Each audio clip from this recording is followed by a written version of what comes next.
Hello and welcome everyone. 2023 is coming to an end and it's been a pretty good year for gaming. So let's talk about the games I played during the second half of the year. If you haven't already checked out the first video, there'll be a link in the description. In my next video, I'll have my own Game of the Year awards, and I'll also crown the most disappointing games of the year. As a trigger warning, I'm not able to play a lot of games either because of time or because they're not on PC. So I'm sorry if your favorite title was a PS5 or Switch exclusive, or Baldur's Gate 3.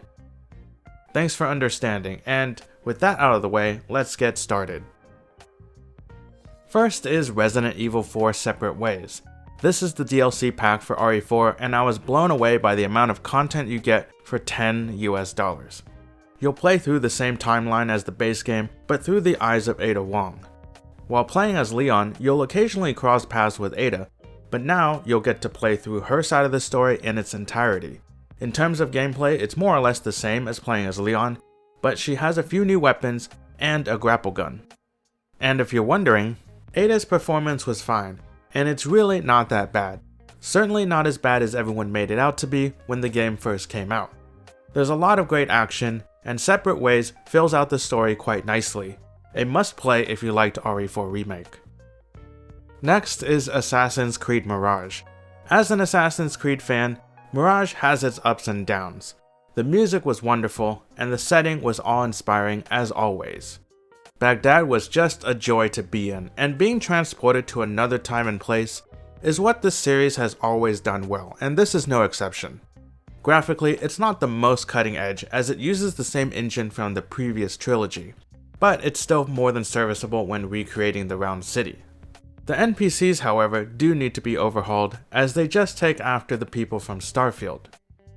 Now, for the less than stellar, the parkour can be annoying to deal with at times, which kind of sucks when it's so integral to the series. It's not smooth, it feels slow, and I'm regularly getting stuck on small things. This needs an overhaul more than anything else in the game.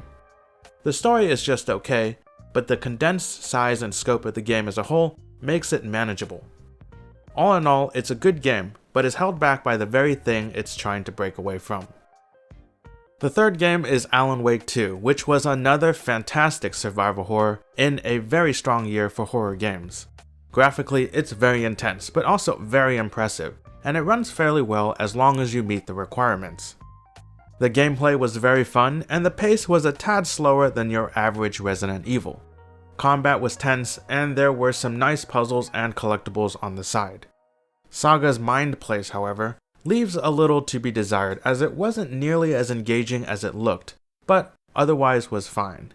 The sound design and music was outstanding and really enhanced the overall creepiness of the atmosphere. The story and storytelling was very good and of course leaves room for a sequel. Hopefully we won't have to wait another 13 years. Next is Cities Skylines 2, probably the most anticipated city builder of the past 5 years. I've already spent over 100 hours with this game, so I've had fun with it, but it does have quite a few problems. And I'm not talking about performance either, although things could still certainly be improved, but rather I'm talking about the very apparent issues with the simulation. For example, some scaling improvements may need to be implemented to keep the number of elementary schools reasonable. The traffic tab also doesn't show traffic patterns as it did in Cities 1, which is a shame. However, there's a lot of potential here for it to become a better game than the original and the years of DLC that it has. But in its current state, it's hard to recommend Cities Skylines 2. I would hold off on this and wait for more updates before purchasing. Last of the new games is Cocoon, created by Jeppe Carlsen, who previously worked at Playdead as the designer for both Limbo and Inside. He then went on to create his own studio called Geometric Interactive, and this is the first title from that studio. Naturally, Cocoon shares a lot of its DNA with his previous projects. However, unlike Limbo and Inside, you roam around in a 3D environment, whereas his previous works were side-scrollers. The minimalist art style is pleasing to look at and is complemented nicely by a wonderful soundtrack. Cocoon still uses very simple controls, but has such a unique take on puzzles, allowing users to warp in and out of different worlds using special orbs. Along the way, enjoy exploring unique worlds and really fun boss encounters. If you enjoy games like Limbo and Inside, then I highly recommend playing Cocoon. And that wraps up the new games I played in the second half of the year. But there were also some older games I played for the first time. Let's start with a controversial take on a classic. There's nothing quite like having my optimism dashed by something I thought I would love. Final Fantasy XII was that game for me, and it sucks that it kind of let me down. It's too slow, and I know it's too slow because I was constantly playing at 4 times speed. Combat was something I'd rather just get over with, and I was waiting forever for the story to get going. When do things start happening? It certainly wasn't in the first 10 hours. Still, having said all of that, it's not a bad game. I was just underwhelmed for the majority of the time I was playing it. Of course, it'll always have that Final Fantasy allure, so you'll just have to see how mediocre it is for yourself. Next is Home Sweet Home. This was the scariest game I've ever played. So scary in fact that I could only handle playing for 30 minutes on the first day. I shit myself so many times, but I had a lot of fun doing it. The environments aren't the best looking, but it was good enough. The game incorporates Thai folklore, which is really cool since we don't get to see much of it in video games. The audio design was also superb, which really elevates the intensity. Story-wise, you'll start off in a strange room wondering where your wife is, but you soon find yourself hunted by an evil spirit.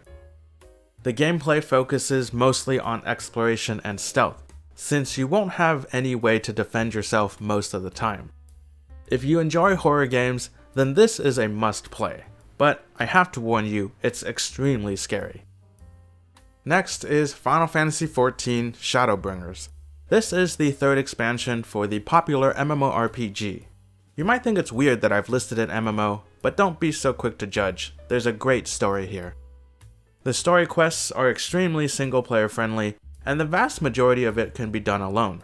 Of course, being an MMO, there will be times you'll have to find a group and do dungeons, but the in-game duty finder makes it seamless and painless. If it's the MMO side you're interested in, there's plenty to do there too. Join a guild, do dungeons, raid, do hard modes, join in-game events, buy a house, PvP, the list goes on. If you're interested, the free trial will let you play up to level 70 with no time limit. Shadowbringers is my favorite expansion so far, and an amazing game you can play at your own pace. Next is FTL, or Faster Than Light, a roguelike spaceship simulation strategy game, a mouthful I know. You'll pilot a Federation spacecraft, and you have important intel to deliver to the end of the galaxy.